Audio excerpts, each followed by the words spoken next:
Didn't realize that my mic was not on. Hello, Happy New Year. How is everyone doing? It's 2024.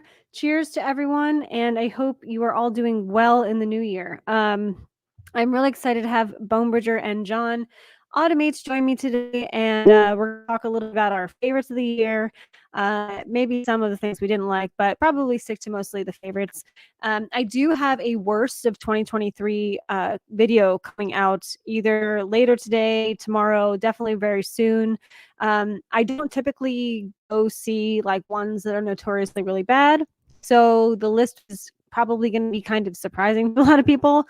But they were just my 10 least favorite of the year. But I'm so happy you're all here. I'm going to get to the chat and then we'll get into some conversations. And then John and Bonebridger will be joining me shortly. So we'll get the ball rolling. View with Drew. Oh my gosh. Thank you so much for stopping by. Happy New Year. Mindless Meat. Very nice. Thank you so much for stopping by. I know you're normally watching the ISO cubes and our Monday night stream, so it's very nice to see you. Can't stay long since work is just starting and the boss will be around. Well, don't get in trouble. Don't get fired. Very nice for you to at least stop by in the comments. So we're all happy to have you here. Hunter, what's up, Drew? I'm still recovering from my last fight with COVID-19. Oh, I'm so sorry about that. I hope you're feeling much better.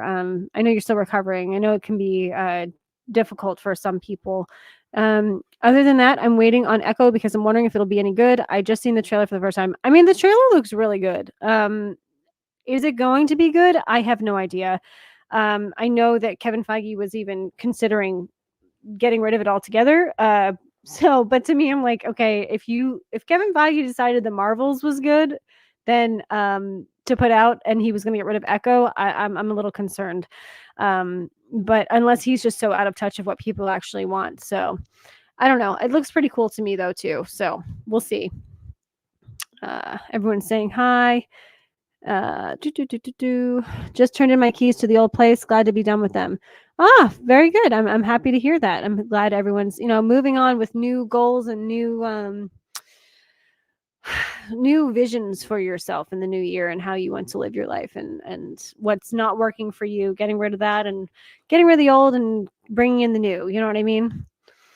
Wilkie's Music, Movies and Music. Hello. Cheers. Hope you're doing well. Happy New Year. Max Applegate, thank you so much as always for the support. He's very supportive of this channel. And he's going to be, we're going to be live streaming on Sunday for the Golden Globes. So that's going to be really fun because the Golden Globes crack me up because, okay, so if we're going to get into this real quick, I'll just explain why I think the Golden Globes are really fun. At the Oscars, they all sit in like regular chairs, like at a theater. The Golden Globes, they all sit at these round tables and they have just like so much alcohol on those tables and everyone gets so blitzed. And by the end of the night, people are like walking on stage and like saying like hilarious things or just, you can just tell everyone is so drunk and it's really funny. So we'll see how that goes, but it's really fun. Let's see here. Hello and hey, I resemble that remark. I'm not sure what, I'm sorry. I'm like, I don't know what you're referring to, but I hope it's a positive thing. I hope I didn't say anything you don't like. What's going on, y'all? Hello, Luke. How's it going? Happy New Year. Yes, thank you. I was absolutely muted and I fixed that. So thank you so much, though, for stopping by. Happy New Year. Yes. Yeah. Everyone's telling me I'm muted. This is a while ago. I'm not anymore. I'm so sorry about that. We can't get through a Nerdy Film Girl stream without some technical issue. I know last week, I had, I think it was last week. No, it was the week before I had the movie Cynic on and I didn't realize I was lagging the entire time. And so I realized I had like a fireplace background on that I do for like my videos that I make. But I don't really do that during other live streams and I have to just not do that again because it really, I think, was taking up my internet space too much. I need to upgrade to some better internet. So I apologize. Happy New Year. Yes, absolutely. Emmanuel Perez. Oh, wait. The one I know you commented that I was muted earlier, but I just wanted to say hi. So thank you so much for being here. Emmanuel Perez. Hello. Yeah, everyone's, telling me I'm muted. I'm not anymore. So let's keep the party going finally. What's good, NFG? This is my 4th time catching your live stream. I'm guessing by the thumbnail that Bone and John are also in this live. So what's up, guys? Yes, they are my guests today. And yeah, we thought it would be fun for them to join to kind of celebrate the new year and also talk about the movies that we liked the most in 2023. Again, if you're just joining, I do have a worst of 2023 video coming out very soon. And I'm not putting out the best of yet because I still have 5 movies to see. So I don't, or I think now it's 4 at this point because I saw American Fiction last night, which I really want to talk about. If you are a member of the channel, there will be an out of theater reaction, just like my other 2 that I have so far. That's kind of like a new thing I'm doing. So, and people seem to like it, so I'm gonna keep doing them. Cryptic Beat, hey, how's it going? Thank you so much for joining. Yeah, let's see. Did I see Desperos? I'm sorry, I don't know who that is. Word of the Year video. No, I did not, but I will definitely check it out if you guys recommend it for sure. You know, so that like so much. It's a great recommendation if it's good. I'm kind of embarrassed I don't know who that is. So probably Bumberger and John know who that is though. That Echo fight they released with DD looks off, and I don't know what it is. Oh, I don't know actually either what that is. All I know is based off of the trailer. So if there's other stuff they've released for Echo, I haven't seen it yet. But thank you for letting me know about it. Your live streams are perfect for me. It's 9:30 p.m. over here in the UK. It's perfect in Homelander Toys. Oh my goodness, are you guys watching Gen V? I haven't finished it yet, but I really like it. I'm really excited for The Boys season 4. I'm really looking forward to that. I think it's potentially the last season that Homelander is going to be in. That's kind of what my thinking is. I don't think I'm the only. I've heard this circulating a little bit, which makes sense. I think when you have a villain that epic, I think at some point you have to do something with them to get rid. Something has to happen at a certain point. I think like 4 seasons is really solid to have like an amazing villain. But it's time to, if they even do continue the show after that. I think there's supposed to be a 5th season, but I'm not sure. Maybe the 5th season will just be like the final chapter without Homelander at this point. But I do keep hearing that. And it makes sense. Like, it's kind of like when they ended Succession, I kind of felt like I could have watched 5 more seasons of Succession, but it's better to, I think, end on a high note than to drag something on way too long, if you know what I mean. So, and I also normally have like an intro video that like showcases my guests, and I do not have that today because things were just really busy and chaotic, and I'm trying to get this other, worst of 2023 video out. So, let's see. When you saw Aquaman The Lost Kingdom, did you see the trailer of Kung Fu Panda 4? I did, and I need to catch up on the Kung Fu Pandas. I haven't really seen any of them except for the first one, so I need to. I did not like Aquaman, but and if you saw my out of theater review, it is there, and it is on my top 10 worst list movies of 2023. They are. People drink a lot at the Golden Globes, and it's really funny. So I'm really excited for Sunday. Be there if you want to watch the Golden Globes live with us. It will be really fun, and we're also going to get drunk probably. So it'll be a party for the 2 hours or so. Hello, Racerhead. How are you? Thank you so much for stopping by. Hey, NFG. Hello, Aaronite1. Do you think it's possible to downscale the Avengers to the 7 members formula? The last 2 got so big, it was basically everybody, and I fear the bar cannot be lowered. I don't need a huge Avengers team. I think it should be pretty intimate because I think then you can really focus on those characters more, and then those characters are less watered down. If you have to focus on so many Avengers, I'd rather just do 5 at this point. You know what I mean? I'm fine with that. I don't need it to be a billion. I think it works so well. Like at the end of is it Infinity War Endgame? It's been a bit since I've seen those. When they finally say Avengers Assemble, like I love that. How there's like it felt like 50. There's probably not 50 characters, but it felt like that on screen. that made an impact. Like, that was great. But I like, as far as like a core group, to me, the smaller the better. I think you need at least 4. Like, you can't have less than, I know, actually, you need at least 5. I take that back. You have the Fantastic Four. 5, you need 5 to 7, I'd say. So yeah, I agree with that. I think keep it low key on those. Someone said, "What's up, fellow nerds?" or something like that. I never take offense to anything. I worked in a call center for half a decade and can withstand anything. Oh yeah, no, I agree. I've been in the service industry in and out for a very long time, so I'm rarely offended as well. Faye, how's it going? Very nice to see you. Thank you so much for stopping by. Oh, and Faye became a member. Oh, that's so awesome. Thank you so much, Faye. That's really lovely. I think I'm gonna do also what Bumberger does, like once a month, do like a like gift people. I think he does it once a month. There's a couple like YouTubers that do it once a month. So like at the beginning of the month, at the end of the month, they'll give some memberships. I'm not doing that today, but that is so very kind of you to join. Thank you, thank you, thank you very much. That's really awesome. Oh my gosh, and we have another new member. Wow, Hunter, thank you so much for joining. Yeah, so there's not a lot of out of theater reactions for members, but I'm doing it literally every time I go to the movies now. So there's 2 out so far, and then my out of theater reaction to American Fiction will be out this evening. So and then I'm coming up with other things as well. So that is really kind of you. Thank you so much. Let's see here. We have Laren. I got to say hi to Laren. You are awesome. I feel like I miss you on this every time, and I want to get your information so I can get you as a guest on my channel. So I don't think you're on Instagram, Laren. Are you on Twitter? I should message just Eddie from Fans of Something, and he can probably get me in touch with you at some point. I hated it. I absolutely hated it. Now, this is the thing. I did not hate it like The Marvels. I think The Marvels is the worst movie of the year. There are things in Aquaman 2 that do work. 100%.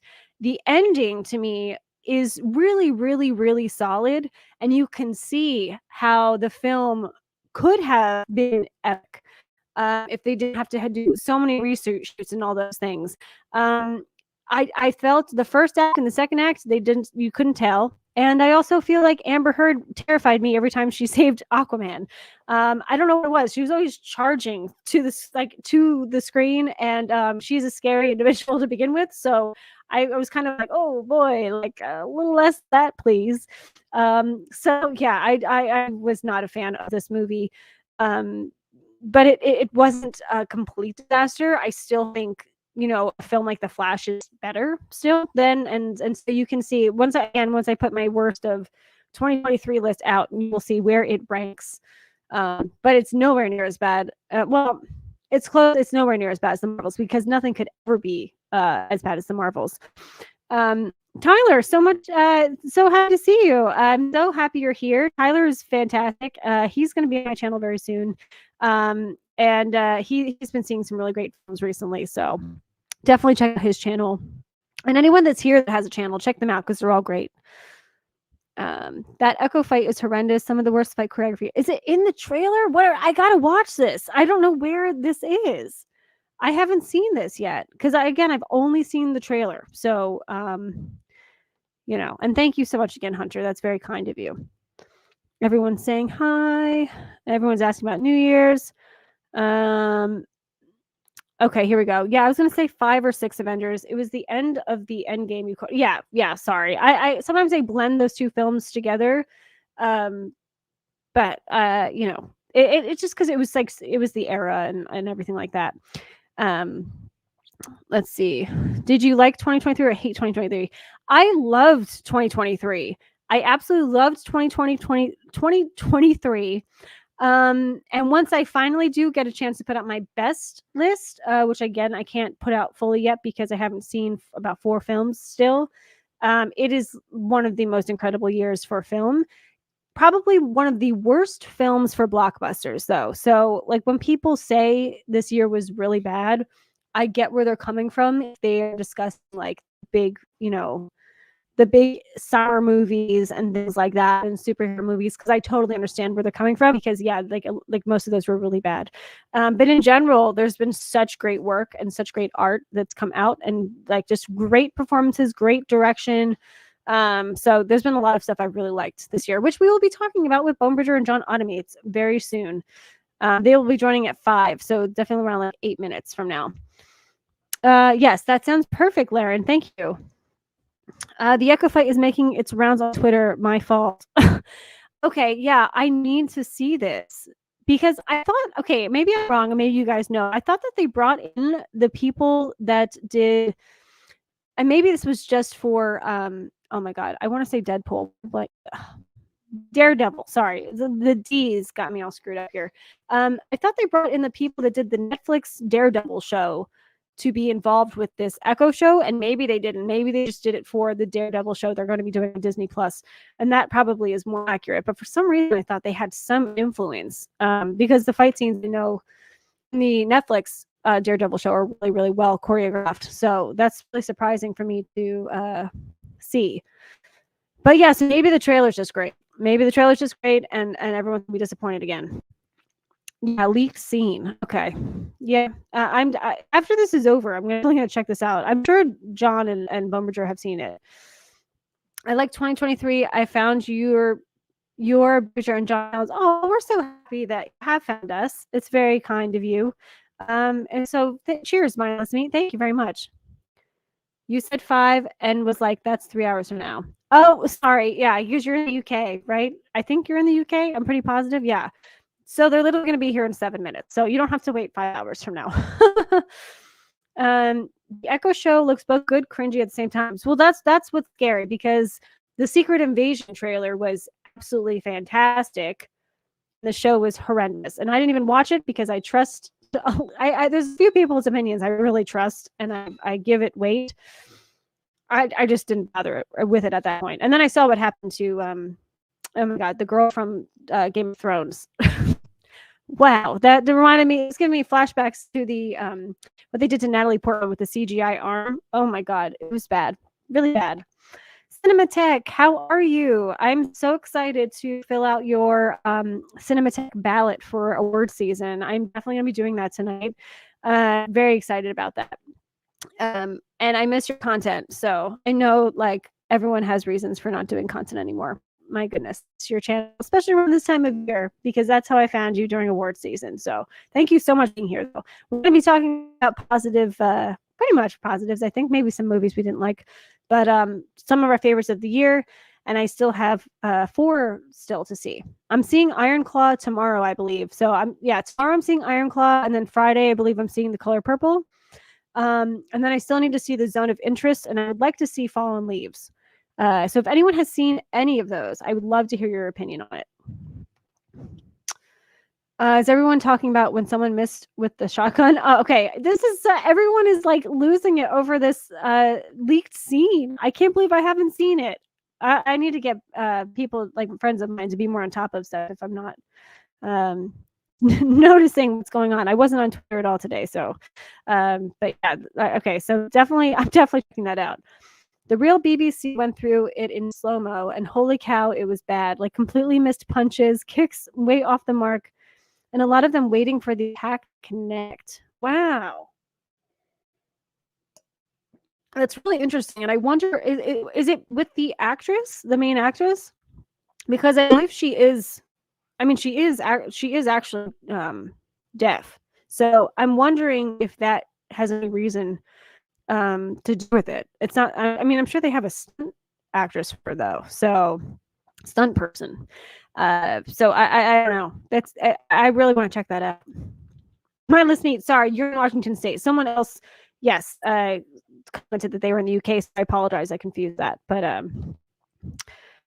rainy, wet day in Washington. Well, yeah, I'm sure that the is it like that there a lot? I know you're near Seattle, but you have Seattle in your state, so I know that that's notorious for being rainy and kind of like London, you know. I hope it doesn't sound like I'm an idiot. I know that Seattle's in Washington. I was thinking of something else completely, actually. So my apologies. Echo is workaholic. Thank you for joining us. Echo was going to be another Moon Knight situation. As for the Daredevil showrunner and stunt people, they did not want them to work on it. They moved on to something else. See, I liked aspects of Moon Knight a lot. I really liked one episode where he goes into his memories of his childhood, and it's really creatively done, I think, throughout the episode.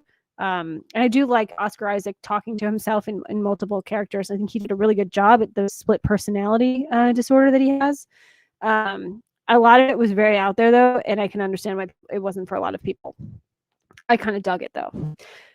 She threw a kick at Dee Dee, and then the kick didn't look like it made contact, but great camera work.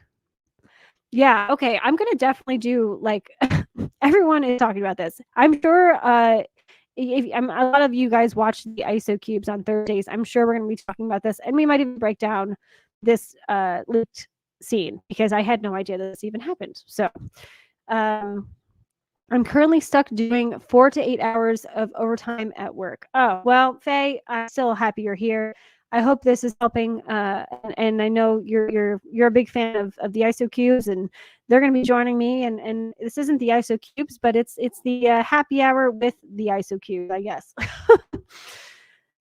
Okay, so coming back. See, I don't have Twitch and I don't know how to, I guess I would just download it as an app, but I'm really happy to hear that because I really do miss your channel and especially this time of year. So I'm definitely going to figure out how to do that. Yeah, and I'd love to hear your thoughts like why you're switching from YouTube to Twitch. That's really interesting to me because a lot of people go from Twitch to YouTube.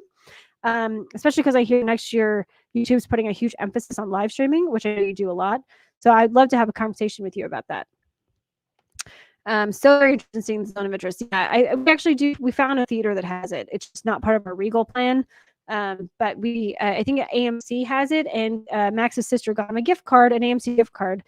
So I think we'll use it on that because we definitely want to see it. Happy New Year, everyone. Hello, David. Thank you so much for stopping by. Very happy you're here. Aeronite 1. I think the problem they have with the Avengers is the BO was so huge and they scale it back. It'll look as a weaker film.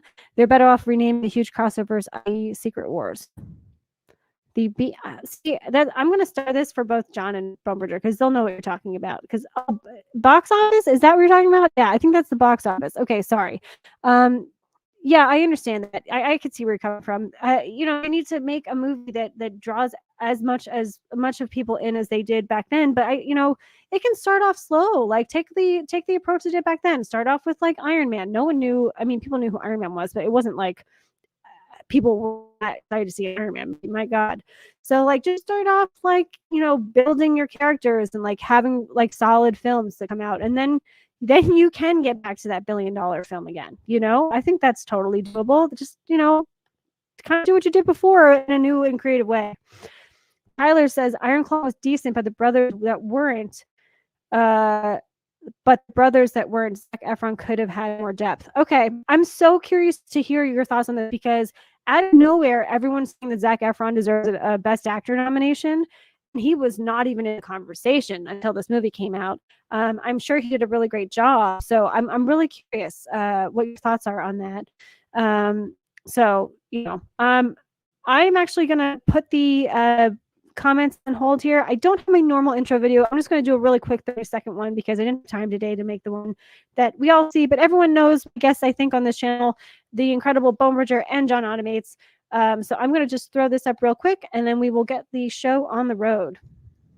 I'm going to have to get rid of Tyler's comment. So I always do that. I always leave someone's comment on while I put the video on. It's like very stupid. So I apologize about that.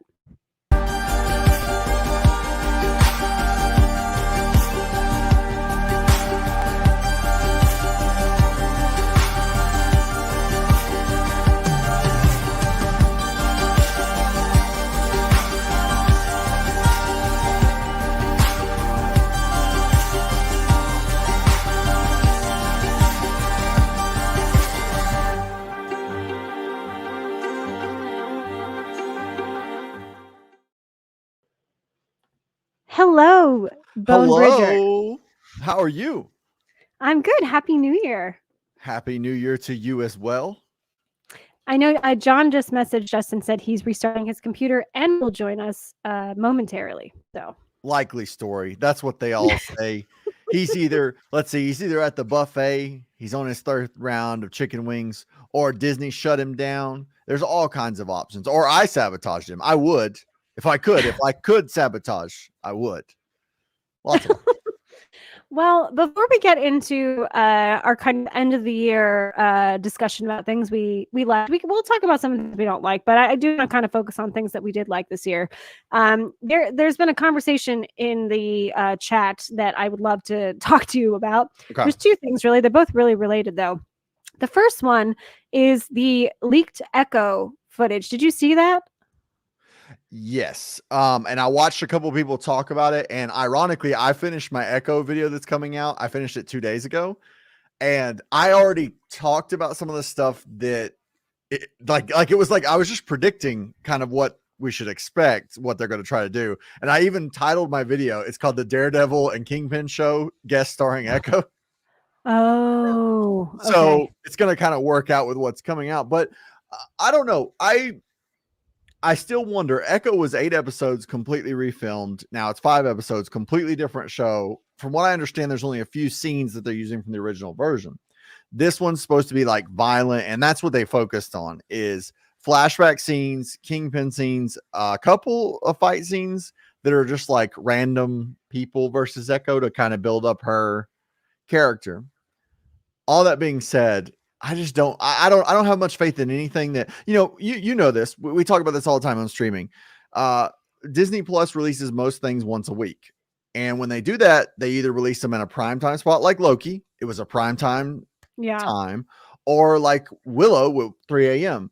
This is the whole season at 3 a.m. And that is a concerning, like that tells me they don't believe in it. Like that's if they don't believe in it, then how would we? Now I might be wrong, but I just think that's still a bad sign, or it's just a bizarre tactic just in general. Yeah, because and even sometimes they'll release like the first 2 episodes together. So if you want to like kind of binge 2 episodes at once, they'll do that and then go weekly. I think they did that with Loki, right? Or maybe I'm wrong on that one. Yeah. First 2 episodes came out first night, maybe. I may have been, did Loki actually do that first 2? I don't know. After I that, just know they've been trying that recently, but they have been trying that. Now, what's funny is even Netflix has acknowledged that it's a bad model. So, like Stranger Things, they did half the season and then the other half of the season, and they realized that it was a mistake because if they did one episode a week for that season, that show had 100 million viewers. Imagine what it would have been every week talking about it. I like binging, but they made a mistake because it would have been talked about every week because it was that good. And it's why Game of Thrones became so big, is you talked about it every week, and you had to watch it at 8:00 on Sunday. And if you missed an hour, you got spoiled. Like you deserved to get spoiled. You had to watch. I love the excitement of this. You got to watch this. It's 8 p.m. on Sunday night, and if you wait till the morning, you'll know what happened, and it won't be. I don't know. I don't know about you, but I like it's like the movie thing. It's like the excitement of like the event of it. I think that's where streaming succeeds, and where like the Daredevil show back in the day was good, even though it was binge format. It was still that event. Like, oh, okay, the Punisher's on the next episode. Well, I gotta keep watching. That's interesting. I think you and me talked earlier in the last year about the event needed to be a thing. Yeah. Like you have to build excitement like Barbie did. Like you have to want to go to the movie and dress up and go with friends. People were dressed up for Oppenheimer. Like, yes. What? Yes. Yeah. I saw a lot of girls dressed up as Oppenheimer too. And it would like, they all looked kind of cool, like super badass. Like I was like, what is this, Kill Bill or something, It worked. Like, I think that is where like the public aspect of going in the movies needs to be fun. So like Dune 1 in theaters was a fun experience that I can remember recently, but like Marvel back in the day, there was nothing better than, the crowd roared in Infinity War beforehand and then was silent, and there was people crying at the end. Like imagine getting a theater cheering and then tears. Like that's a win. That's a huge win. Yeah. Speaking of roaring crowd and then tears when Disney shuts them down. By the way, John, hello. Nerdy Film Girl, how you doing? I'm good. Happy New Year, John. Yes, Happy New Year. Yeah, we were just talking about the Echo leaked. We're gonna talk about stuff we liked in 2023, but I had to address a couple things in the chat because I had not seen the leaked footage of Echo that everyone's talking about. So we were kind of talking about it. And then there's one other thing that I do want to bring up because I thought it was a really good point. in the chat. So what are your really quick before we jump into the other thing I want to bring up? What are your thoughts if you've seen the leaked footage from Echo? Doesn't look good. Yeah. Yeah, it doesn't look good. I think I've been pretty optimistic about Echo since that first trailer, and thought that this is going to be something where if they could embrace the change, then we'll be in a good place. And it looked like they were, right, and then they released that clip. It almost reminded me of when they released the Marvels living room fight scene, and that's not what you want people to be reminded of. Right. Yeah. That's the big problem there. It really is.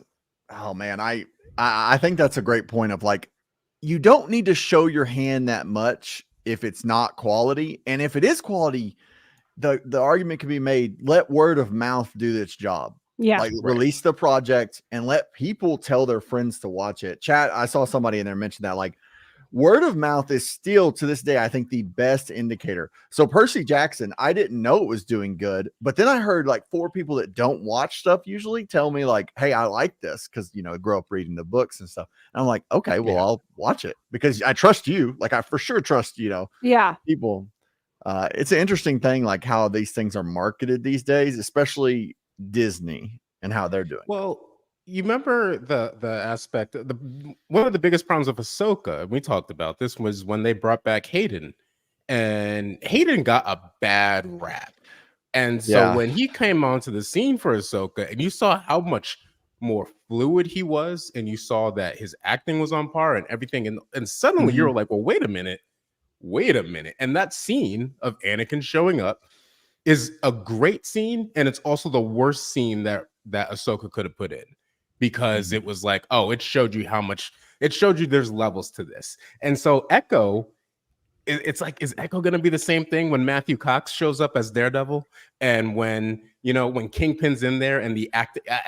I just wonder. That's all. It just brought up a little bit more in terms of the questions. And Bonebridger, actually, the first thing he said was like, I think it's going to be the Daredevil Kingpin show with a little bit of Echo. You know what? That would be the one bait and switch that we'd all be here for. It could work. Like, if they're smart, I hate to say this, and I honestly think it would help her because it's a disservice her having her own show, because that's not going to work. And if they don't do the Kingpin Daredevil thing, people will really hate this show. I mean, it has the potential to be bashed beyond belief. But if it's one of those characters that why does this show exist? Like, I hate to say it, but like, why is this a thing? And we're gonna find out really soon. But it better be the Daredevil Kingpin show. Well, even with Matthew Cox, like, doing it, like, I don't know. It's weird. It's weird. And not to sound like Rachel Zegler there, but I was thinking that. Yeah. I don't know. I just still, though, I'll be optimistic and still give it a shot, because it's just one scene, and I still think the tone can be pretty good. And as long as they can have a good tone, I'm willing to let things ride. Right. Yeah, and it kind of reminds me of like what you were saying about why is the show being made, because I kind of feel like if they had done something, what they should do with Echo is how I kind of feel what they should have done with Blue Beetle, where not necessarily premiere him on his own movie, but like let people learn who he is through other films, because he does have that like Spider-Man comedic relief, charismatic type of persona. And I think then you give him a movie like after we've seen him a little bit. You know what I mean? Yeah. Right. And I wanted to ask you guys about this, and we'll have to do something on this maybe Thursday and in the future too. But I think that what happened to superhero movies is we opened Pandora's box of these movies now connect. They're these big movies with all these characters, and we bring in side characters, and they're larger than life productions. You can't put that back in the box. I know people want to say, well, I want a self-contained superhero movie. The general audience, I don't think does. Spider-Man No Way Home is like another, like, oh, here it was again. And if Venom 3 isn't that, it's going to be a problem, because they expect Tom Holland Spider-Man in it.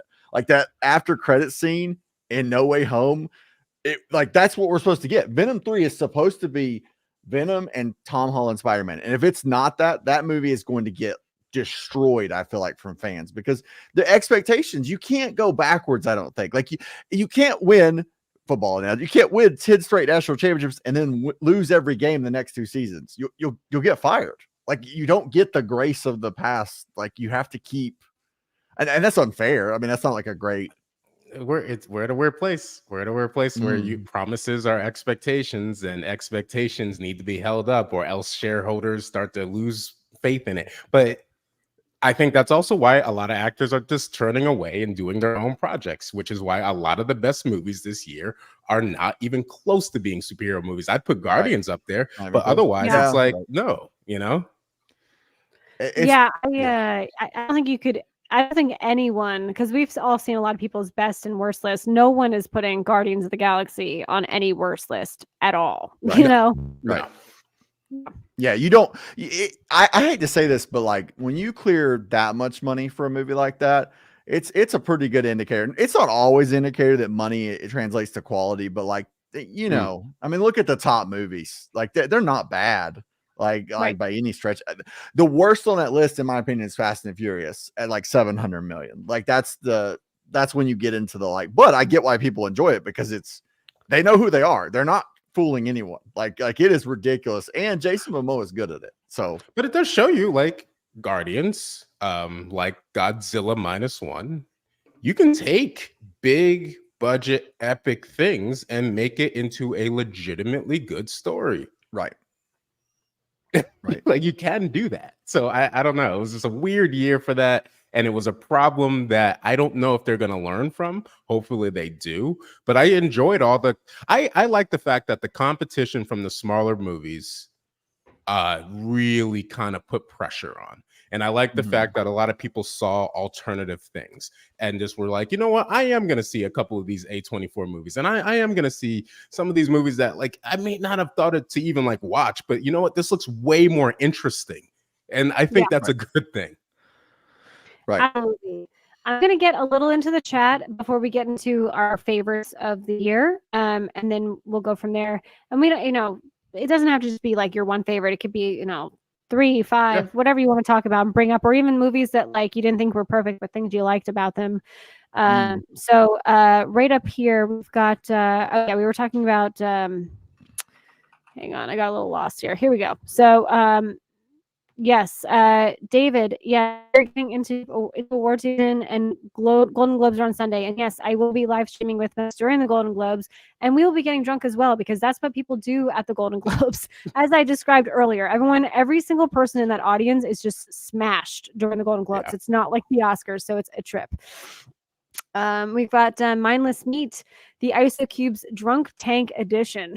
Yes. Now that would be something. So this is a friend of mine, Cinematech. He was saying how because he kind of stopped doing stuff on his channel, and I was saying I missed it, and he's actually switching to Twitch. And I asked why, because I know a lot of people are leaving Twitch and coming to YouTube for that, or at least they're doing it double. So he says, I love doing trailer reactions while I'm live, and on YouTube, there's a very real chance that the stream will get killed by YouTube's ID content ID. He said Twitch is more like the Wild West. So. Me and John reviewing Aquaman that time, and I mean, I was careful. I was very careful, and it got me. I mean, we couldn't have been more careful, in my opinion. Max was like 4 seconds we watched. That and Dungeons and Paramount's really on the forefront of that. They might have been the ones who led that charge. The content ID is going to be very interesting to see if people are still going to be able to use live anything, or if it now is going to be static images where it's like that's all you can really use unless you have some kind of like property license. Twitch is the Wild Wild West. YouTube is like the evil empire, and that's how I look at it. It's just, one or the other. The only thing I would caution on not doing both, because I think you should do both if you're going to do it, is I think because you can do simultaneous live now. I mean, granted, it takes some work. You've got to be really on. You got 2 chats. You've got to make sure you don't just choose one and subjugate the other. But doing both is kind of like a why not? And the potential of YouTube post the video is outrageous compared to Twitch, in my opinion. Twitch is, there's a reason the big Twitch streamers make more money on YouTube. Like it's not even close to. And I mean, outside of maybe like the top 2 or 3, but they usually get banned anyway, so it doesn't really matter. Yeah. It's interesting too because the copyright I feel like is so different because like there's a couple of people that will watch like old reality shows and they'll comment on it on Twitch and then they'll post the entire video on YouTube and there's no Right. copyright infringement. Or know? what I yes, and what I do wonder though is some of them might be just letting the copyright, because so most copyright things aren't a ding. They're like a you just don't get the money, they get the money. And I think a lot of those Twitch streamers just don't care because it gets them, because YouTube will promote the video because someone is making money, which means they are. And I think that strategy is to let, like, if Sony claims the video, let Sony get the money, you get the growth. Like it's growing your channel. And that's not a bad idea as long as you don't get an actual ding where it's like, Right. and it's hard to know the difference. But you're right. That's a good point, is like some of them are either getting away with it or letting other people do it. Either way, I think it's okay. You just don't want to get an actual ding where YouTube's like, this is bad. Like you need to stop. Yeah. And it's surprising because you guys are, all you've talked about, like word of mouth is so crucial. And I think that people are looking more to YouTube than critics that are on, Rotten Tomatoes or any newspaper. And I think that it would really behoove these studios to allow that content to be shown. And I'll give you a great example. We all know Vex Electronica. She actually did a video on Aquaman 2 that was like pretty positive, and they completely shut it down. And it like she wasn't even like shitting on it, Right. And it's like, But it's an interesting take, but like, yeah, association it's can crazy. kill it though, because Yeah. even if you say something positive, which I think this is the case, you can still, they could kind of be like, oh well, what's the overall, right? This is what Disney did. Disney did this with Twitter, right? Where Bob Iger came out and was like, well, yeah, there's good stuff on Twitter, but we also don't stand with like Elon Musk and everything like that. And then Elon was like, all right, well, F you basically. But yeah, it sometimes it's like alignment too. It's all over the place though, because sometimes it could be that way for some people, but not for other people. And so just keep it moving. Keep it moving. Absolutely. Just real quick, we were talking about Moon Knight and a couple other things. Did it give you goosebumps of Moon Knight backstory of how much Spectre became Moon Knight? It's been so long since I saw. I was saying that I did actually like a lot of that show. It got a little insane, but I liked the I don't know if you guys watched it, but there's like the episode where he revisits his childhood. It's really just infernal, and I thought that was a really great episode. But anyway, Moon Knight was a bile drop, I think. Just I have this weird theory that if Netflix got Moonlight, Netflix would have killed it. Like quite literally would have done a really, really good job. And they might have tweaked a few things too. That I think they could have took it to that next level where they didn't do certain, like, because that show starts off, in my opinion, really strong, builds, and in the end, just bask in it. John always get caught by this. Yeah, I did say a bunch of things before you got on, like a bunch of things. Way it goes. Max is pumped. The Bone Bridger. Don't worry, Frank works for Flea Market Tech Support and is going to help John. I am so excited for my Frank merch to get here, and if it's good, I'm going to be so happy because I'm just doing it to have something funny. But I hope it's quality. It's on the way, guys. I really hope it's good. Cryptic Beats. Yeah, it's almost John. Every week. They must hate John. I mean, somebody's after you for sure. It's a shared internet. that could be it. This is because I hadn't seen it yet. Watch it or stay. Like Game of Thrones, House of Dragon. I think we were talking about like the live thing. How you had to watch it live, and if you they would tell you to not go online after. I love that. I loved that. Like I wanted the pressure of you have to do. Like I want it to be so meaningful that it's like, no, that's what I'm doing. Sunday night at 8:00. That's what I'm doing. I'm not. I have to. Yeah, I like that, especially with no ads too. Oh, the best. Different time. I worked at a place where the rule was with Game of Thrones is you couldn't talk about it till Wednesday. Oh, that's cool. Like because good rule. Yeah, because it's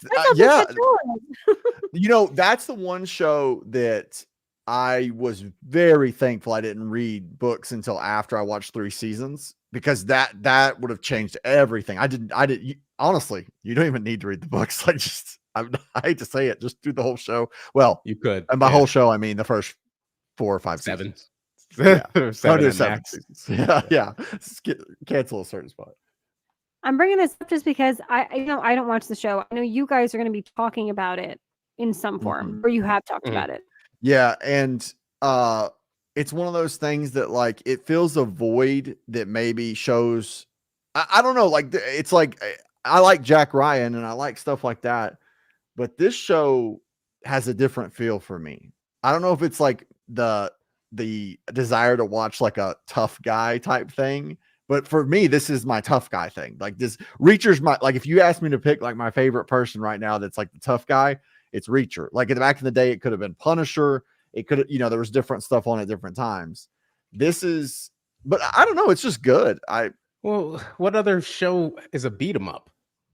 Right. That's true. That's true. Like we don't have many beat 'em up shows at all, actually. And not so, show wise.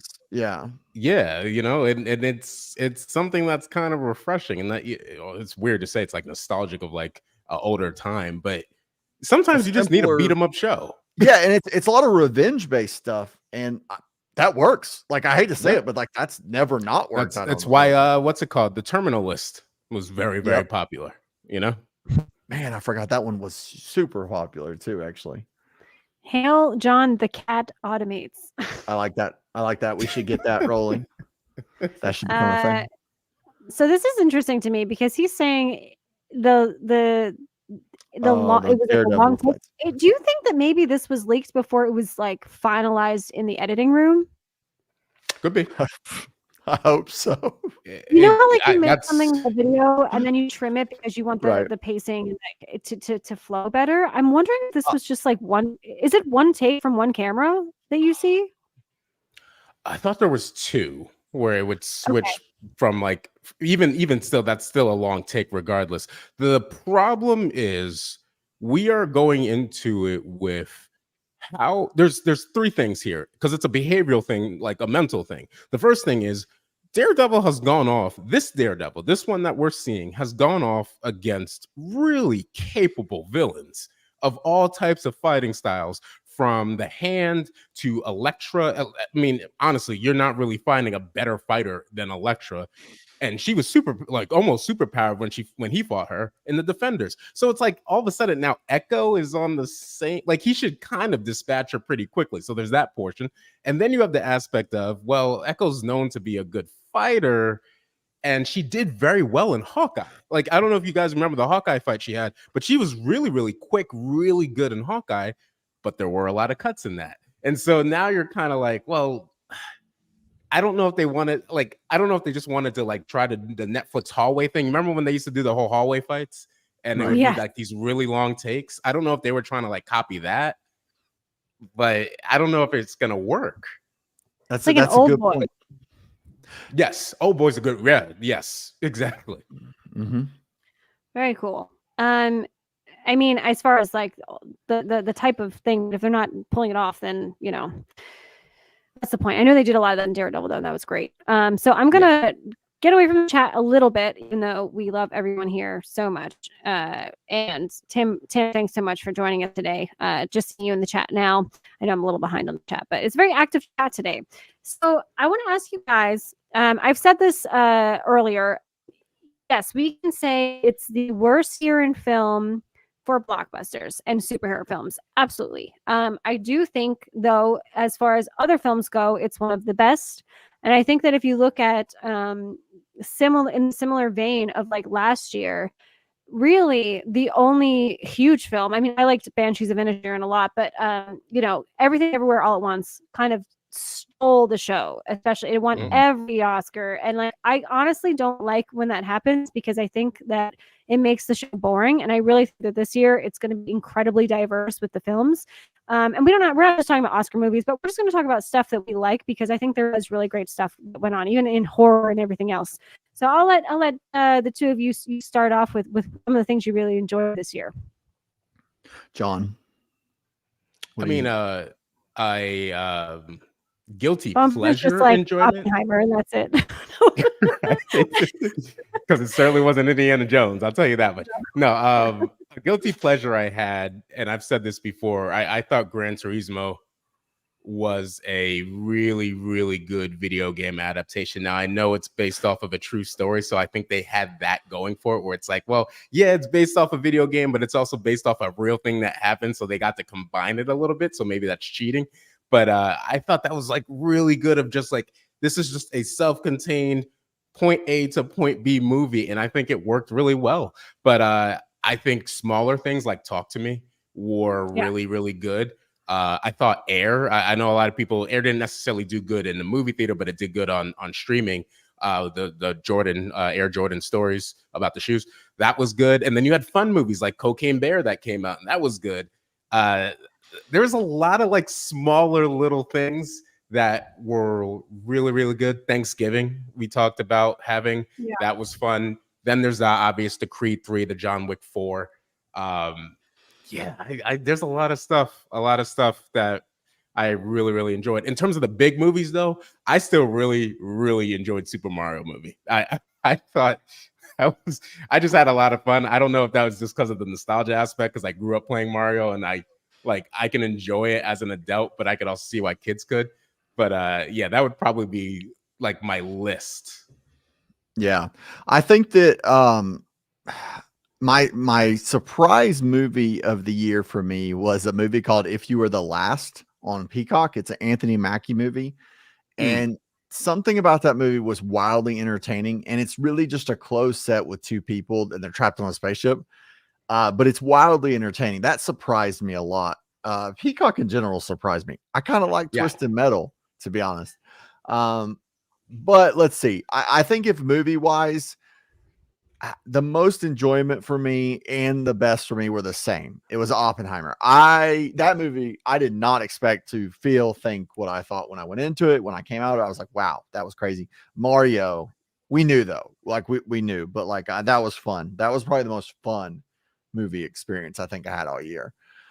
But streaming was really, I hate to say it, but like streaming was still the source of a lot more fun. Slow Horses, granted, I just started it and watched all 3 seasons last year. That show was awesome, and Apple gave me a lot of good shows lately. So I'm kind of like, Yeah. what's happening? I don't know. I think that last year I would not put it on one of the best movie years I've ever seen because there was a stuff that let me down. And I think that outside of Guardians of the Galaxy 3, there was a lot of disappointment. Fast and Furious for me was a disappointment. Mission Impossible, I hate to say it, it's a good film, but I didn't connect with it. Like, I don't know if it's a disappointment, but I've heard a lot of people say that Fallout was too good compared to what we saw in Dead Reckoning. Like Fallout was like top tier, great cast, great pacing, all of that. So to release Dead Reckoning, you're kind of like, I mean, I like it, but it's not what we got. It's also not a complete film, really. It's truly not. It's a part one. Like, I don't know, but you guys, and then of course we talked about the obvious ones like Godzilla minus one's a absolute win. Right. But yeah, I think there was a lot of good streaming stuff this year, which is encouraging because there's some years with streaming where it's just nonstop slop. And I was worried about last year because year before I had House of the Dragon, which was a huge surprise at the end of the year. I was like, this is a great way to end the year. It's like 10 weeks of, it's 10 weeks of a good show.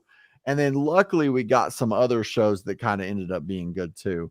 Otherwise, because I saw a lot of movies last year. I thought about that, but half of what I usually see, like not, and half of what I'm usually excited for. Because I don't know, there was something I had to see. I mean, Blue Beetle, I wasn't excited. Aquaman, I mean, Yeah. Not good. No. Yeah. Okay. So I see where you're both coming from for sure, and you guys both mentioned some really great stuff, even if they're disappointments. Did you see The Holdovers yet, Bone Bridger? No, but it's on my list to watch now because it's on streaming. Yeah, I need to watch it because that's Iron Claw is what I still need to watch. I need to watch The Holdovers. I need to watch is it American Fiction, and I need to watch. Yeah, there's about 4 from this last like month and a half that I'm behind on. but yeah, I'm excited to watch it because Giamatti, I mean, he's awesome. He's Yeah. literally amazing in everything he does. He's awesome. I just watched you know, I think I forget if it's GQ or Variety or whatever, and it's like the one actor goes through their whole you know, big films that they've done in their lives, and it was really interesting, and he's such an interesting actor, and you know, stereotypically he gets put into different types of roles, but he's not like I don't feel like he's ever been typecast, you know. It's kind of just like we Mhm. just want that Paul Giamatti energy brought to whatever role he's in, you know. Right. Yeah, he's been in a lot of different things. Now, I think a lot of people probably more recently will remember him for if you saw the show Billions, because he's kind of a Mhm. fixture there.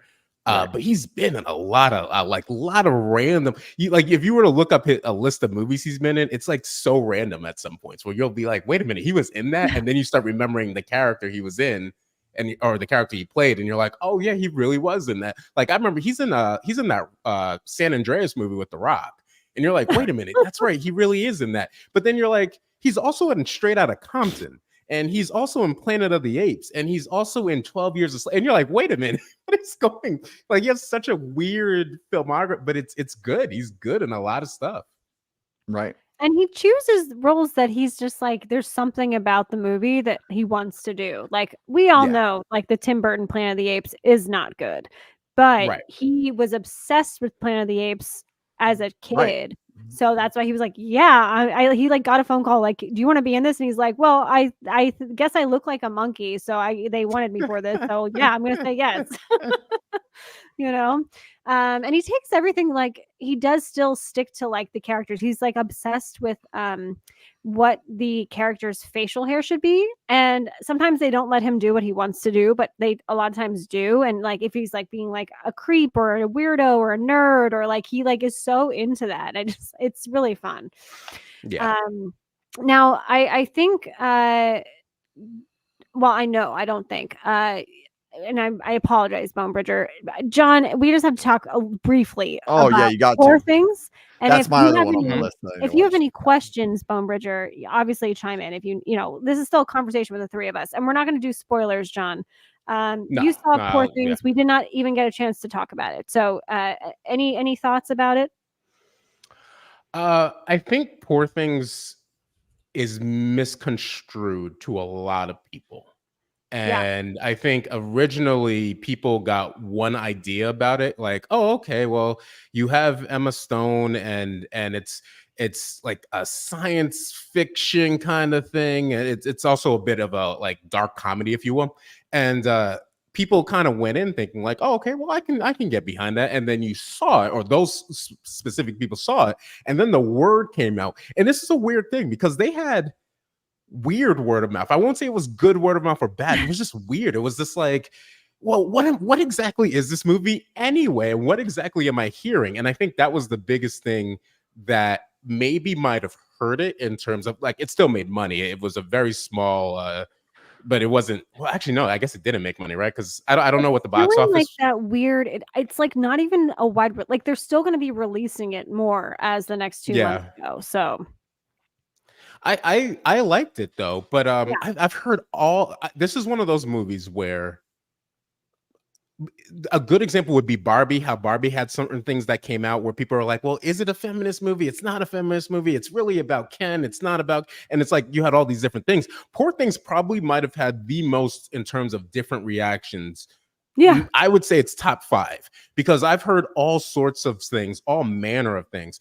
And so the critical response is like, it's good, but it's bad. It's weird, but it's not weird. It's like sex filled, but it's not. You know what I'm saying? Like I've heard all of that stuff. What are your thoughts when it comes to that word of mouth that came out? The word of mouth is just like you said, and it's the word of mouth I find is coming from most people that didn't actually see it, and all I hear is like Yes. an uproar about how Emma Stone has a baby brain and she's having sex with lots of men, which is Yes. like not, I mean, not what happens. Like, yes, she has a baby brain, but she doesn't actually have sexual encounters. Like, she doesn't actually have sex until her brain has been more developed, and her brain develops faster because of the whole putting a baby Right. brain into an actual adult woman's body. So I think that like everything that like people hear is kind of like the Saltburn thing with the tub. It's like, oh my God. And then I saw the scene and I was like, that was like fun. Like it didn't really freak me out that much, you know?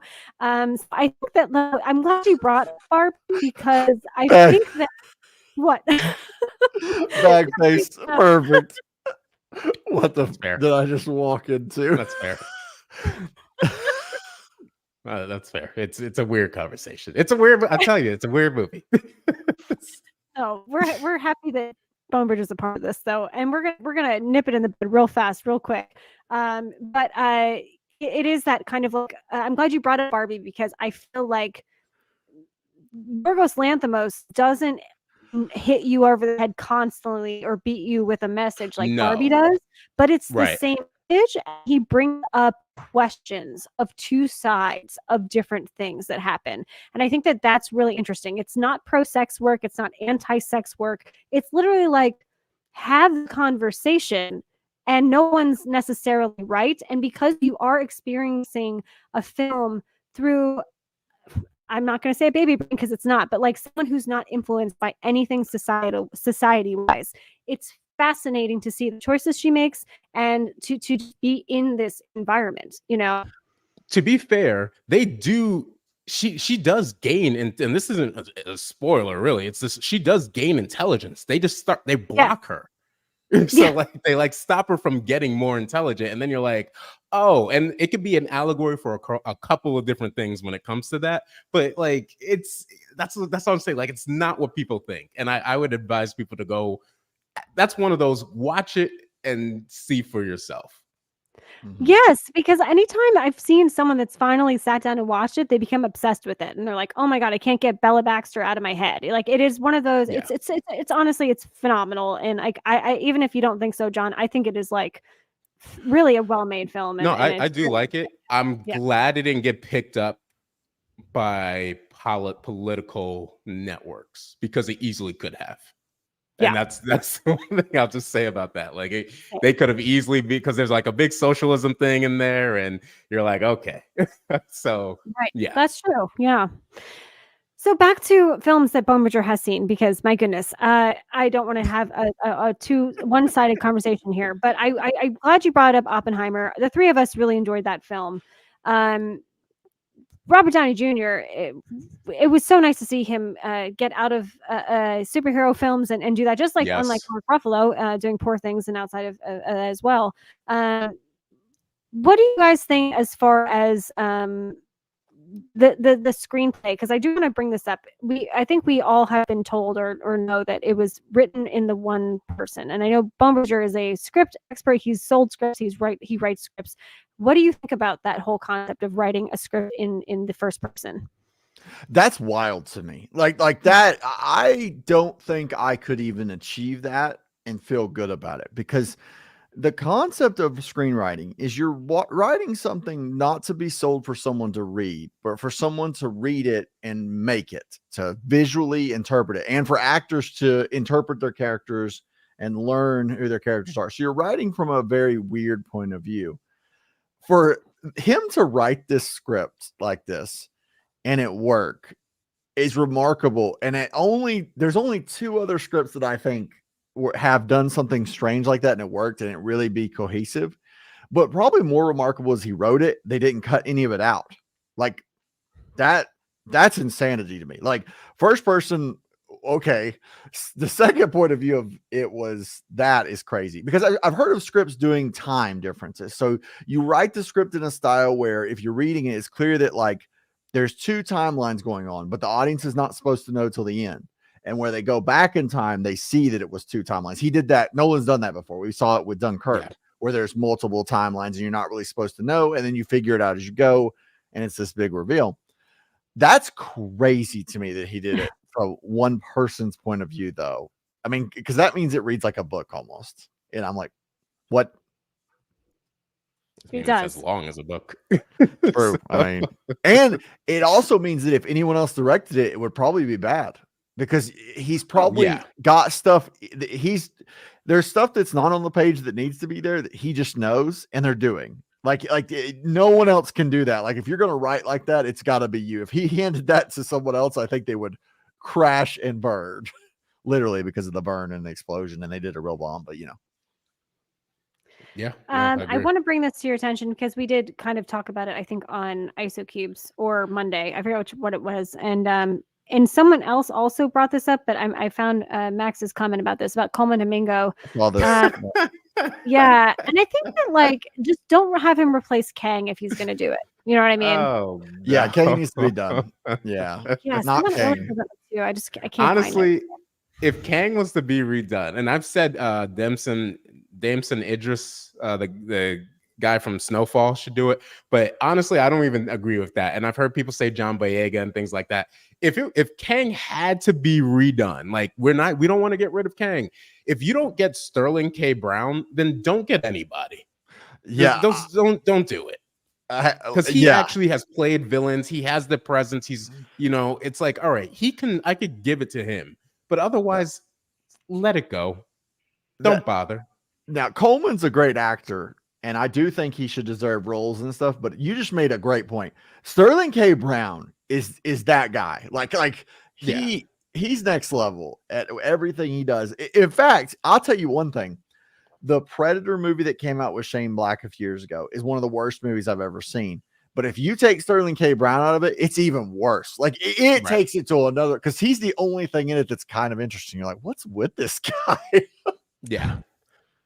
He's been in a lot of stuff. Obviously, people have seen him in all sorts of things, from This Is Us to Black Panther to he's right. Been he in, was in Black Panther. Yeah. Obviously, American Fiction is the most recent thing he's in, so he has the range, and you're like, all right, he can do this. I don't know.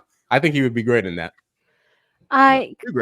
He is in American Fiction, and I know you both haven't seen it yet, but you're going to. I feel like he's such a great part of that film. I also feel like he's my only critique really is that his character we could have seen more of, and I think that that's not a bad thing at the end of the day. But he's great in it, kind of as this estranged brother that everyone kind of had, like, as there's three siblings and they're not in touch with each other anymore as much as they should be, and he's very good. He's a very complex character in that, and he's absolutely fantastic. And Coleman Domingo, I mean, like, in general, he should not replace Kang. If he wants to do a DC or Marvel villain, like, good for him. I think he's like at the peak of his career right now as far as cinema goes, but it has to be the right thing, and these villains have to be written better if he wants to do that, so yeah, agreed. Let's see. I don't want to ignore the chat. There's, like, again, so much stuff going on here, and we could throw stuff at them. Yeah, they won't feel it, but we could just toss stuff. Would be this way. It's this one, tossing stuff at the chat. That should be what I do on Thursday, is toss stuff at the chat. Godzilla 1 and the creator puts Hollywood to shame. Yes, cryptic beats. Yeah. I agree. Yeah. And it's ridiculous. They need to learn lessons from the creator. Like, the story might not be the thing, but there is filmmaking lessons to be learned from it that could translate. They won't learn. No, they won't. No, just wait till next year. We're getting so much slop next year.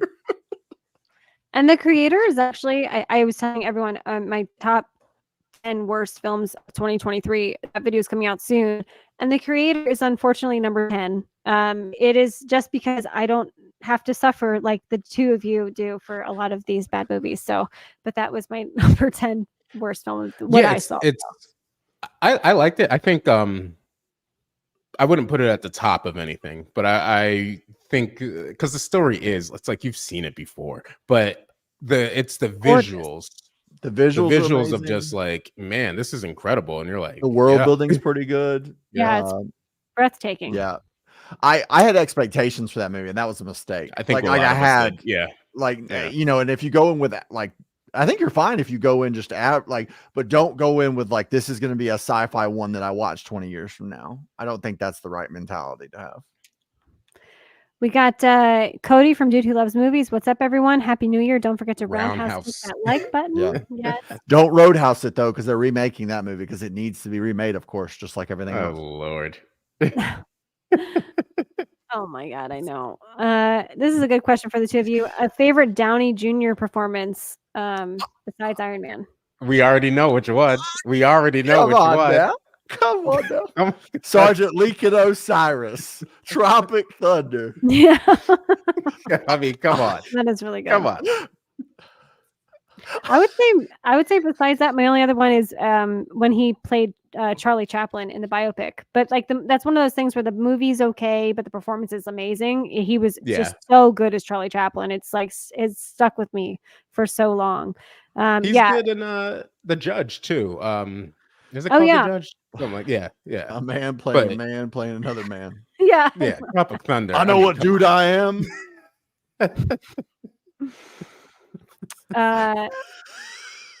Yeah, I know it's so good. My second video is about Megan, and I guess Blumhouse was okay with the whole thing except for 5 seconds of the trailer, but they gave me approval to use it. It was weird, but glad Blumhouse was okay with it. So yeah, you guys because are right. We were talking about Blumhouse is better. They know how things work. Yeah. That's the thing. And this is the sports thing, right? Where a lot of people were taking NFL clips and they were taking MLB clips and NHL clips, and they would copyright them so quickly. But NBA was like, go ahead. And what did it do? It raised NBA's profile so high until now it's just normal for them to do it, which is why you see so many basketball videos more than any other sport. And it's the same thing. Like Blumhouse, A24 have a better grasp of like what general people want, and these Hollywood execs of these big studios have zero clue. Reason Paramount's failing is that right there. Like, you don't promote Paramount stuff. If anything, you have reason to bash Paramount stuff, but never promote it. And that's a huge problem. You cannot have your brand that's entertainment like operate that way. The basketball analogy is great. I mean, arguably that saved basketball from a decline at a time when it was because right now they need everything they can get, like ratings wise. They don't need anyone not promoting their product. Right. Promotion needs to be a big thing. I gotta ask this one for you. Is the Avengers franchise doomed to be only huge crossover events from now on? And I will be right back. What it should have always been, right? I mean, what else could it be? I think whether they like it or not, whether I agree with it or not, but I feel like it's going to happen, don't you? Because do we care about any superhero left? If you really think about it, like, do we care about any superhero left to get their own movie? Because when you start looking at Civil War and things like that, and you start even looking at just any movie where somebody shows up, I'll even give the Marvels, even though that's not a good movie, but it's like you need to have multiple. Would we have liked a Captain Marvel too if it didn't? Well, sorry, nobody liked the Marvels, but would anybody have cared about the Marvels if there was nobody? You know, would anybody have cared about Flash if Batman wasn't in it? Supergirl, you know, so it's like. I'll give you an example. Warner Brothers, I could have fixed something for you. Let's say DC wasn't going right, and you've got this Black Adam, Flash, Shazam 2, Blue Beetle, and Aquaman 2 coming up. Now, granted, they couldn't have done this because there's other factors here. But if that was one movie and you were introducing a lot of those characters, you would have had a better chance. I'm not saying that I want this, but that is the general audiences that are not on here with us want it to be worth their time. They want it to be a big thing. And I think that's Deadpool 3 will be a good test of this to see like what happens with it. And we're used to crossovers. Like we've seen it in comics and the shows all the time. And they were big things when it happened there. I mean, I remember when Spider-Man shows up in the X-Men in the cartoon and it was like a big deal. So yeah, I could see that for sure. We got Hunter just saying, I'd love to have Punisher in MCU, but I want Netflix Punisher, not a Disney one. Nobody wants a Disney one. Oh my gosh. I don't. Yeah. We don't want it. We don't want it. Oh my gosh. It's like Daredevil. Netflix did it better. Like, I don't even think the best they can do will be good enough compared to like, go watch that. And then it's like, okay, this was better. Yeah. It's not happening. Sorry. Yeah. The hallway fight. Whoever mentioned that, you know, they've edited that. So if you go watch it on Disney Plus, it's not the same fight. They've toned it down. So they've even taken that from us. Wow. That's crazy. Yeah. The age of physical media being gone is really sad because now they're editing these things down. You know, if you watch Winter Soldier on Disney Plus, it's been toned down so much. The violence, everything has been super toned down. Yeah, one of the most violent fights there is in the Netflix one is Daredevil versus Nobu, the ninja, and I'm almost certain, I haven't watched it on Disney Plus, but I'm almost certain that one's toned down because a lot of stuff. I know they happens. toned the hallway fight down, and I know they toned down Winter Soldier. So I assume, Winter Soldier's obvious too. If you watch them beside you, it's. I mean, you're talking like way toned down, and then they're releasing Echo TV mature. So I'm like, okay, well, why'd you go back and change? But somebody gets a headshot in the Echo trailer. Yeah, so why are we changing the? All right, I don't know. We'll have to see. It reminds me so much of the fact that they do not have the Michael Jackson episode of The Simpsons on Disney Plus. Like, they Right? don't have it Yes. there, and he's They not pulled even it. like a character. He just voices like another character that says he's Michael Jackson and sings a song to Lisa. And it's like, why is that not on Disney Plus? Like, it's insane. Corporate. You know, Max was like a huge Simpsons fan and also a Michael Jackson fan, and he's like, this is the dumbest thing I've ever seen. Yeah. Corporate, and corporate. Yeah. Tabs, thank you for joining. I don't believe I've seen you here before, so thank you so much for stopping by. We got Dell here. What's up? Hello. Everyone's happy that you are here as well. A lot of people saying hi to each other in the chat. The chat is insane today, actually, and it's because of my two lovely guests because they are fantastic. I'm gonna go through some of these, but it's all. I've just been going over YouTube channels, commenting horrible curse words, so we've drawn a lot of people in here. That's what's happened. I'm attacking people on YouTube today. Yeah, agreed. Fallout was so good. Dead Reckoning couldn't compete. Yeah, that's a good point. Really Expectations are a tough thing to live up to, fair or not. I know, John, you're well versed in this stuff. Yeah. Animation had just not just Japanese animation, but just animation in general has been incredible. This is for Bleach right now, 1,000-Year Blood War, which was like a big deal. If you are a Bleach fan, you remember that when that came out I think it was like, we might even be over 10 years, but it came back out and it's kind of drawn up. A lot of the ones have returned though. We all knew that Dragon Ball Z was going to return, and it did. Naruto returned, and it did. So, of course, Bleach was going to return because it's considered the top 3. One Piece going off on Netflix. Now they're talking about doing more animation for that, even though that's never ending. The Boy and the Heron was one of the bigger movies that came out this year. Demon Slayer had a movie that came out this year. It's been a good year for animation. Mm-hmm. Japanese animation. Animation. Hello, Sam. Thanks so much for stopping by. I always love your David Bowie icon for yourself. That's great. I believe you're talking about GQ. Yeah, those are the ones where it's like the actor goes through their whole, not all of it. We'll choose like, 8 movies to talk about. It's really good. That's one with Paul Giamatti. That's excellent. We got Cryptic. They're talking to themselves. Oh, that's true. Actually, Sam he's from England and he's visiting New York, and so we're going to show him around a little bit while he's here. That's great. For his birthday. Sam, I'm sorry you have to put up with those people that live north of you pretending like Scotland's a real place when they in London, because there's nothing above London, not even Northern England. That doesn't even exist either. What was it? The something district. That's not real either. See, I can't even think of it. It's not a real place. The whatever district. Man. Della says I still need to see Poor Things. Yes, I highly recommend it. And I think Bagface probably walked into when we were talking about Poor Things. Poor Things. Like, what the F did I just walk into? Baby brains having sex. Yeah, that's which is not what that movie's about. Yeah. Let's see here. Sam says fantastic from the trailer. Tim says people always blow things out of proportion because they think they see more than is actually on the screen. Yeah, absolutely. That's fact 100%. of life. Yeah. Tim, that is a fact of life. Which in horror movies really helps you because you want people to imagine like horrible things in the darkness, what they can't see. But in some movies, I guess it backfires. Yeah. Right. And I think it's like if you take what they did with Poor Things, Saltburn, and Oppenheimer with Florence Pugh, I think it's kind of like, can we chill the hell out at this point? Like, it was a 5-second scene. a 5-second scene that actually had reason. Like it Mhm. was kind of poignant to what was going on of if Emily Blunt, if she wanted to defend him or not, because of like how Yeah. uh, you let it go. Yeah, it's good. Because I watched again the actors and actors. The Paul Mescal Natalie Portman conversation was really interesting, and it brought up sex scenes in movies.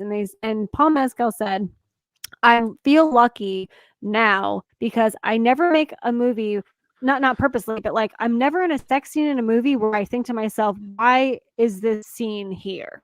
Like everything is purposeful. And if you've seen May Yeah. December, there's a sex scene in that movie that is crucial to that film. And I think that, like, Paul Mescal's thing, like we have kind of gotten away from that. And it's funny because now that we've gotten away from gratuitous sex scenes for no reason, people are complaining more than ever. And it's like, but these scenes are actually there for a reason. Well, that's Gen Z's thing right now, according Yeah. to some research, is that it's not. They don't want to see Yes. any, not even an implied like thing. I blame Yeah. Instagram. Yeah. I blame Instagram. You can't TikTok. blame TikTok. They're not going that direction. I blame Yes, Instagram and Twitch. Yeah. Let's see. I've walked into weirder conversations. I've started weirder conversations on his co-streams, probably. Yeah, Um, I'm down with that. this conversation has made me even more curious to see Poor Things because I've heard so many. Yeah, don't listen. It's if someone saw it and is offended, I would be shocked. So, Poor Things needs to be seen from the mise en scène. I know we're way deep in the chat here. I apologize, gentlemen. It's just I didn't realize. I No. mean, I should have expected with you two on my channel tonight. I mean, I like it. it's to be expected with all everyone wanting to be here.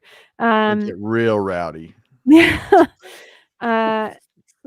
Marvel won't give Coleman a good villain. They will butcher the villain, probably. Yeah. Is Kang black in the comics or something? Like, why can we only recast as a black actor if it's a variant anyway?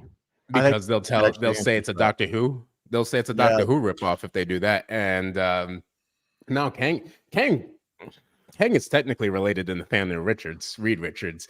Marvel just kind of so like they kind of wrote over that, and that could have been a really, really cool thing that they could have explored. They never did that, but I think they just need to let the character go and do something else. Right. Well, we have one we have one thing. The creator. There's a lot of good to take from the creator. There's like a lot of like, But I still think when you look at something like the creator and then you look at something like the Matrix and you go, man, the Matrix really was ahead of its time. It's just like, well, I mean, that's the whole Blade Runner thing too, right? Like if you go back in time, Blade it's Runner like too, original one. Like it doesn't matter what it made at the time. You knew at the time that if you watch that, it's like it's the same reason The Thing. There's a lot of these movies that at the time, it doesn't matter what they made because over the next 30, 40 years, they are timeless. Yeah. Like Tron. Absolutely. I think that's what you should do when you try to make a movie. Is make something that is literally timeless because it doesn't have to be so like here and gone. Like, some people make movies on like trending things. I don't like that. Like make something that like in 20 years, I'm going to watch it and I'm going to watch it again. Interstellar is a good example of this. A lot of people are going to be looking at Interstellar as the climate begins to change in a major way, assuming it does, and it looks like it will. I think Interstellar is going to have even that much more of a timeless feel. I agree. It's the same reason I watch Blade every Halloween, just in case I encounter real vampires. No jokes. All serious. Hunter, by the way, Hunter. I think that 2024 is the year where I can finally make a Robert Downey Jr. video that's really troll about how his best acting performance is that. And I think I can totally get away with it. I think we're past that era of people like, No, and I'm telling you right now, I if he doesn't win Best Supporting Actor, I will be shocked.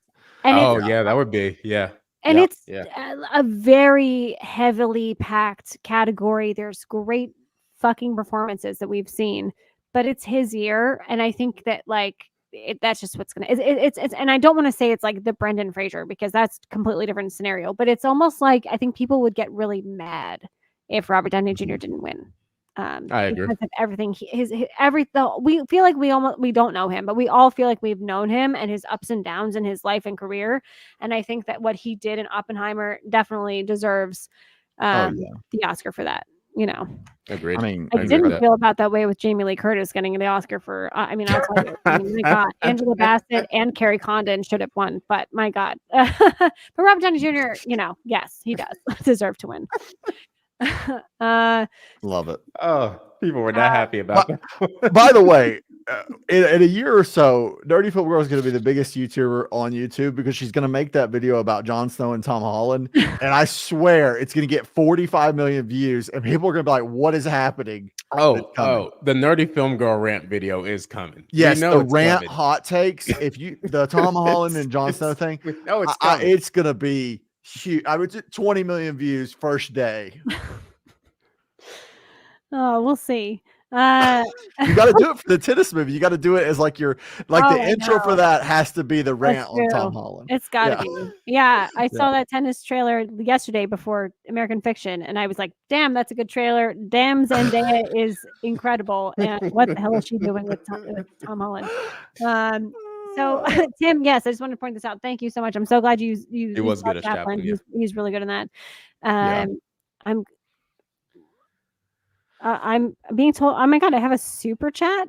Oh my Oh, goodness. Hey, Hunter. this is so true. To be fair, like Nerdy Film Girl, I'm here because you are streaming, not because of John and Correct. Bone.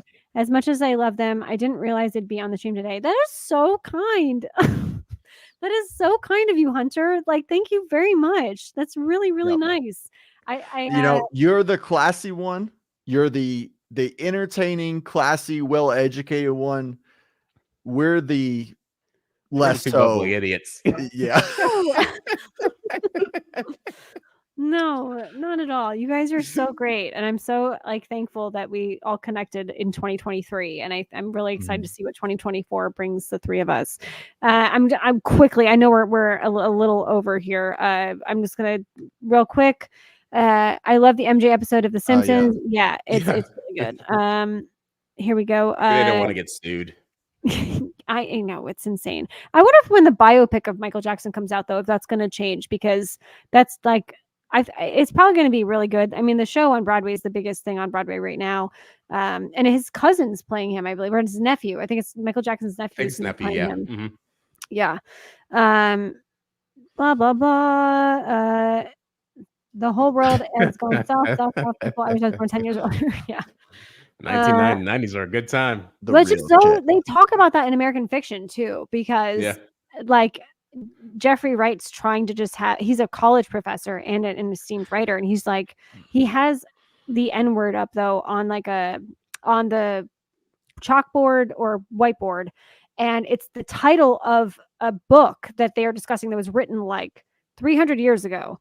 And this one white girl, the only person that's offended is a white girl. She's like, I don't want to look at that word. And he's like, I got over it. I think you can get over it. I can't wait to see that. Funny. Yeah. See that tomorrow. I gotta watch that. Yeah. Yeah. You guys gotta check it out. It's really, really smart. And it's not trying to be too messagey or anything. It's just it is what it is, and this is what's going on. So yes, we agree with everyone getting offended so quickly about everything. The manga version of the most recent fight anime was so disappointing. I'm glad it was redeemed. Oh yeah, that's fair. I know what to talk about. Yeah. I agree. Yeah. Someone said they're so sad that they just showed up. I apologize. I missed your comment here. Yeah. Oh yeah, it was Chad, right? I feel. Oh, here it is. The real Chad. I hate that I'm always late to this. Hello, everyone. Thank you so much for joining us today. The real Chad. Yeah. Let's see. Real quick. I'm an 80s baby, and times have really changed. We went from tons of gratuitous sex and movies to film. Yes, we did. It just keeps going.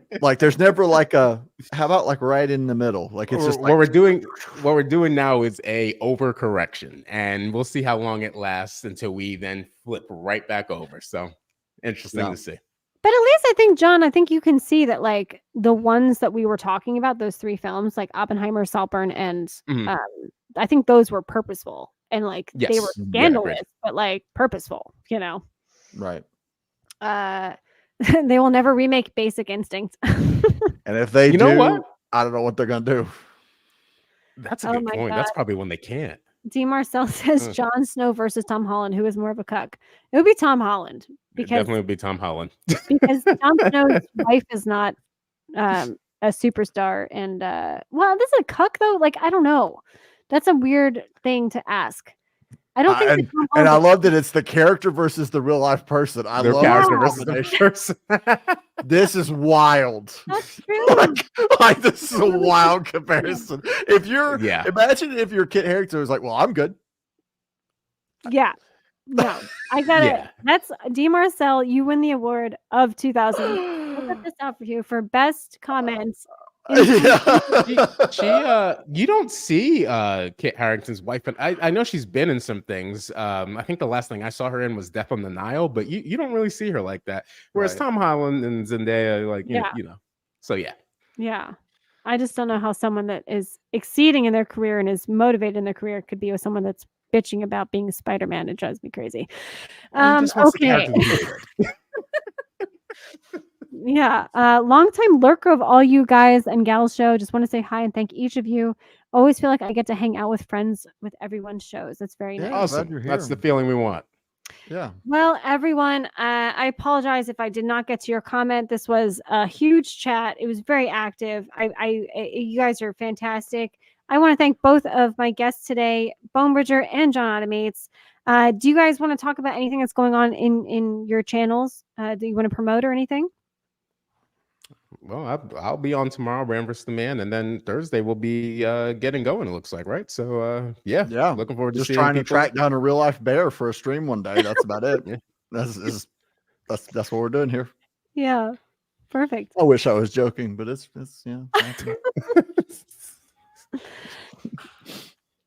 All right, cool. Well, if nothing else, thank you so much again. And if anyone is a member, you will be getting my out of theater reaction to American Fiction, as well as you don't have to be a member for this, but my 2023 worst list is coming out probably around tomorrow.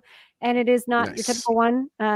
Thanks to these two that did a lot of the hard work for me. So these are all the bad ones. Yes.